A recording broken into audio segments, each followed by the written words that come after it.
Okay, here's the video for 9.2.6. This is on imperialism in Asia and Latin America. First, we need to talk about what economic imperialism is. So imperialism, as we learned in the last video, was any sort of control over another country.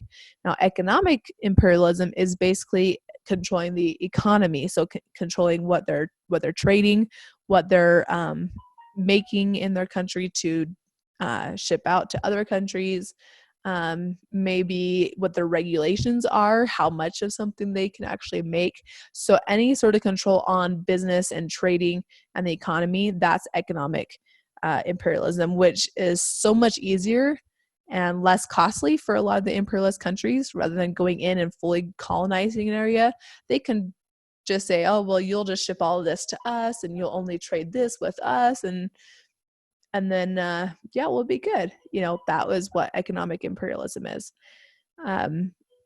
So let's start with Asia. China first let its doors open a little bit. There was infighting in their country, and there was revolutions.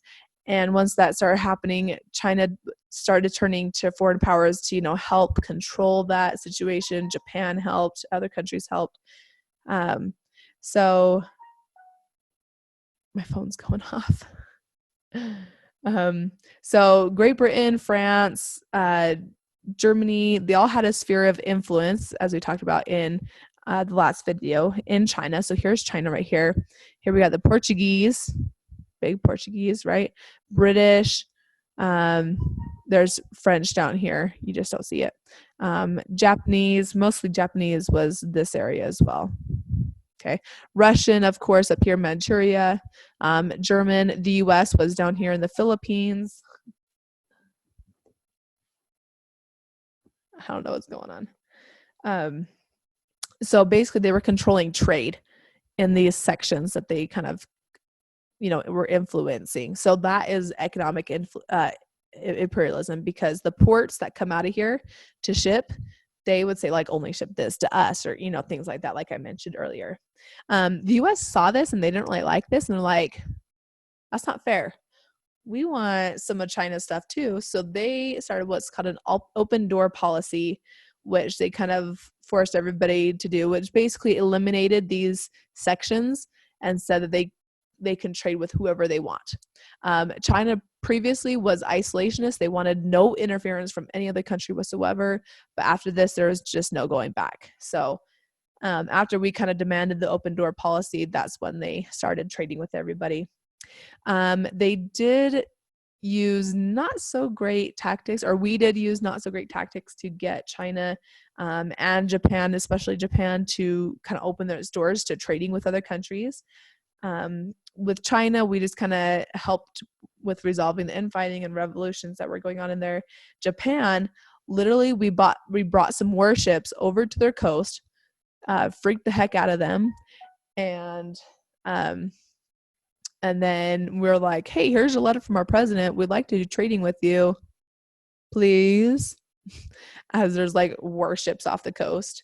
I mean, we didn't technically force it, but we kind of did, because Japan's like, we can't do anything to defend ourselves against these warships, and they probably have more like it if they said these three. We probably should do what they go along with them. So we kind of forced it on them. We sound like a big bully, don't we? Us, the US and Great Britain, we used loans to control economics in Latin American countries. So when they were first starting getting independence from Great Britain or Spain, right? Most Latin American countries were colonies of Spain. So as they gain independence, their economies are super weak. So we're like, hey, we'll give you some money. You just, here's some things that you have to agree to do, but we'll give you some money to, help you function and be independent. So that was our in Great Britain. They're in to getting economic imperialism in those countries. One way that we did that was I was going to show you a map. Maybe I'll do that real quick.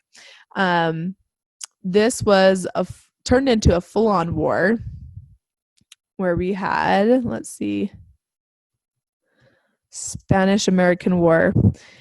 So we wanted some control in the Caribbean, which is just south of Florida in that space.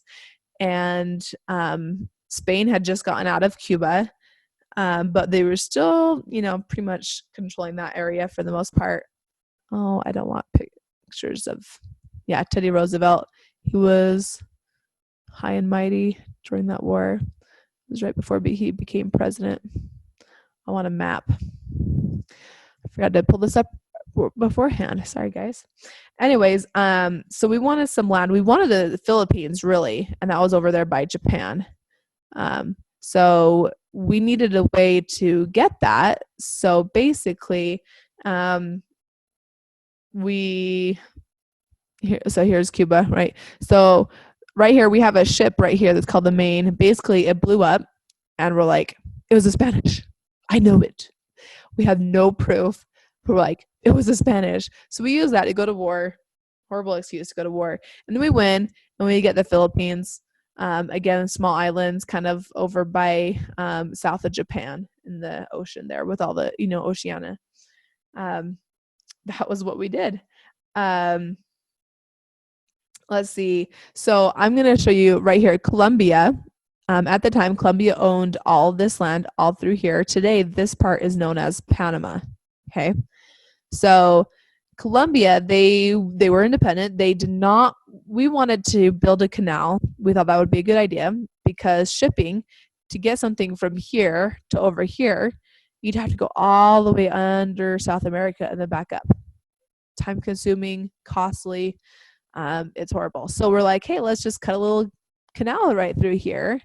I guess we could have done right here. That wouldn't have been too much more, but maybe we'd have to do two. We want to do a canal right here. Spain used to colonize this area. They had plans. They had all the plans ready to go for it, but then Colombia got independent, so obviously they can't do any of that anymore. Colombia's like, I don't want to do it. I don't want to build a canal there. He'd want to no more extra influence from outsiders. So basically, President Roosevelt, he came down here and he's like, hey, Colombian rebels, so people who don't like the government, he's like, hey, your government, da da da da da da, and he starts, spout all these things. So basically, he influenced rebels to start a revolution to get independence, and basically these rebels, they broke away, which created what today is known as Panama, and Colombia is only right here now. So this is now Panama, and so we are like, hey, because we helped you, let's have an arrangement here. So then they agreed to let us build the Panama Canal. So we kind of,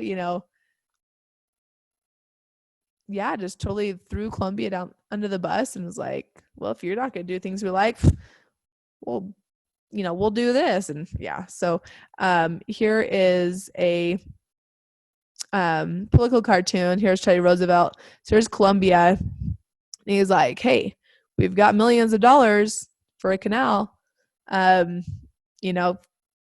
You missed your chance. And I can't remember what the caption said. So it's like you messed with the wrong guy, or you rejected the wrong guy, something like that. Because he was like, I have all this money. You want to build a canal?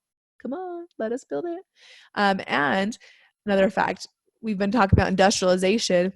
It was the only way that we had all this money for building of canal was because of industrialization. Steel magnate Andrew Carnegie. No, wait, was it him? No, it was someone else. I can't remember his name. Anyways, he was a big, powerful guy because of industrialization. He basically footed the bill. JP Morgan. There we go. He footed the bill for a lot of the money towards this canal. He basically, loaned to the government. So anyways, that is it on imperialization in Asia and Latin America. So hope you enjoyed it.